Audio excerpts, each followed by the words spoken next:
السلام علیکم سامعین، آج میں جس موضوع پر کہانی سنا رہا ہوں وہ ہے ماں میرا سہارا۔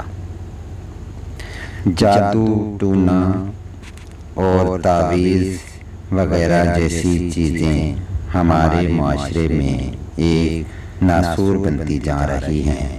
لوگ ان کالے عمل کرنے والوں کے چنگل میں پھنس کر اپنوں کی زندگیاں برباد کر رہے ہیں۔ ہمارے گھر میں کبھی کسی نے تعویذ وغیرہ کا تصور بھی نہیں کیا تھا اور نہ ہی ہم ایسی چیزوں پر یقین رکھتے تھے، مگر جو واقعات ہمارے خاندان کے ساتھ پیش آئے اور جس طرح دیکھتے ہی دیکھتے ہمارا گھر جنت کے نمونوں سے دکھوں کا مرکز بن گیا، اس نے ہمیں بہت کچھ سوچنے پر مجبور کر دیا اور یوں لگنے لگا کہ کالے عملیات کی دنیا کے سیاہ دلوں والے لوگ گھروں کو برباد کرنے کے لیے ان اوچھت گنڈوں کا سہارا لیتے ہیں اور لے رہے ہیں۔ امی نے ہم بیٹیوں سے زیادہ بھائیوں کی بیٹیوں سے محبت کی، ان کو ان کے اوقات سے زیادہ اہمیت دی، پیار دیا، لیکن امی کے انہی بھائیوں نے اپنی بیٹیوں کے ساتھ مل کر امی کی جان لے لی۔ کہانی ہے تو بہت لمبی اور رلا دینے والی، لیکن میں ذرا مختصر سی بیان کروں گی تاکہ میرے ساتھ آپ لوگ بھی میری اس کہانی کو پڑھ کر روئیں مت۔ میرے والدین نے بھائیوں کی شادیاں کر دیں کیونکہ ہم بہنیں اپنے بھائیوں سے بہت چھوٹی تھیں۔ ہم بہنوں نے اور امی ابو نے بھابھیوں کو بہت عزت دی، حتیٰ کہ عیش و عشرت اور ہر چھوٹی سی چھوٹی خواہش بھی پوری ہوتی۔ ان کی ہر غلط حرکت پر پردہ ڈالا جاتا، ہر غلطی اور غلط بات کو معاف کیا جاتا۔ امی ابو ان کے سامنے ہمیں ڈانٹ ٹپٹ دیتے اور کبھی کبھار زیادہ غصہ کر جاتے کہ بھابھیاں ہیں، بات مانا کرو ان کی، جو کام کہیں کیا کرو۔ ہم بہنوں نے صاف دل و دماغ سے ان کا ہر کام کیا۔ ان کے بچے ہوئے تو ہم سب گھر والے بہت خوش ہوئے کہ رونقیں لگ گئیں گھر میں۔ جب سب سے بڑے بھائی کی شادی ہوئی، امی ایک ہفتے بعد بیمار ہو گئیں اور ایسے بیمار ہوئیں کہ چارپائی سے لگ گئیں۔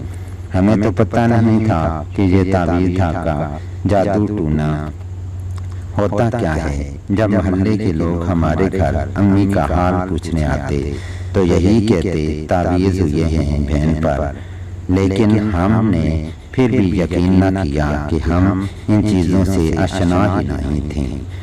امی کو 5 سال تک سردی، گرمی، بارش، دھوپ ہم جو ہی ڈاکٹرز کے پاس لے کر جاتے رہے اور امی کا علاج کرواتے رہے، دن رات ایک کر کے امی کا علاج کروایا۔ ہم نے امی کچھ بہتر ہوئی، لیکن امی کے بھائی جب بھی امی سے ملنے آتے امی کی طبیعت خراب ہو جاتی۔ ماموں کی بیٹی کا رشتہ زبردستی بھائی کے ساتھ طے کروا دیا گیا۔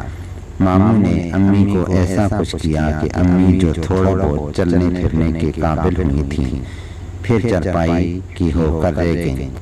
محلے کی عورتیں جب بھی امی کا حال پوچھنے آتی اور پھر وہی بات کرتی، بیٹا تعویذ ہوئے ہیں آپ کی امی پر۔ امی نے کھانا پینا بھی چھوڑ دیا اور روتی کہ مجھے کھانا دو۔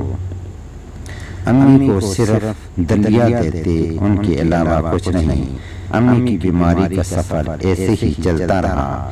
اس کے بعد ماموں نے ہم بہنوں پر تعویذ کروائے اور ہم بیمار ہو گئے۔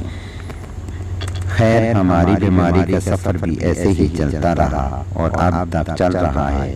بات ہو رہی تھی بھائیوں کے بچوں کی۔ امی اپنے پوتے پوتیوں کے ساتھ بے انتہا پیار کرتی تھیں۔ ہم نے خود سے زیادہ بھائیوں کو عزت دی، پیار دیا، لیکن انہوں نے بھائیوں کے کان بھرنے شروع کر دیے۔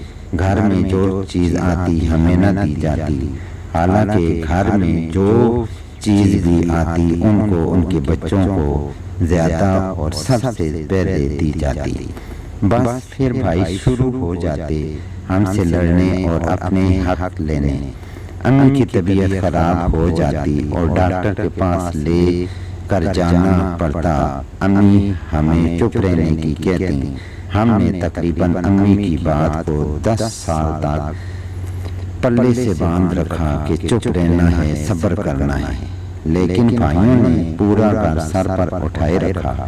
10 سال دن رات لڑائی جھگڑے فساد ہوتے رہے، لیکن ہم نے پھر بھی کوئی بات نہ کہی کہ بھائی ناراض نہ ہو جائیں۔ پھر کچھ عرصہ کے بعد ہمارے ابو پر بڑا بھاری عمل کروایا گیا۔ ابو پر تعویذ کروائے گئے، لیکن اللہ نے ان کو زندگی دینی تھی اور ابو بچ گئے۔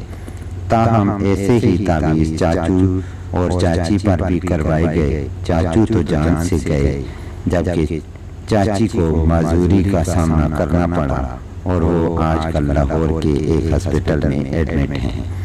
پھر 3 سال کے بعد امی کو مارنے کی پلاننگ کی گئی، حالانکہ امی ابو نے کبھی کسی کا برا نہیں چاہا، کبھی کسی کو تکلیف نہیں دی۔ امی کو اچانک ایک انجان بیماری نے جکڑ لیا، وہ ہر لمحے تڑپتی رہتی، کوئی تکلیف انہیں اندر ہی اندر مار رہی تھی، اور وہ ایک روز ہم سب کو چھوڑ کر خالق حقیقی سے جا ملی۔ کہانی میں نے لکھی تو بہت مختصر، کیونکہ میں نے شروع میں ہی آپ کو بتا دیا تھا کہ اگر کہانی لمبی اور رلا دینے والی ہوگی تو بیان کرتے کرتے میں خود بھی رو پڑتی اور پڑھتے پڑھتے آپ کو بھی رونا آ جاتا۔ اس لیے میں نے سوچا کہانی ذرا مختصر ہی رکھی جائے۔ آپ سے بس یہی گزارش ہے۔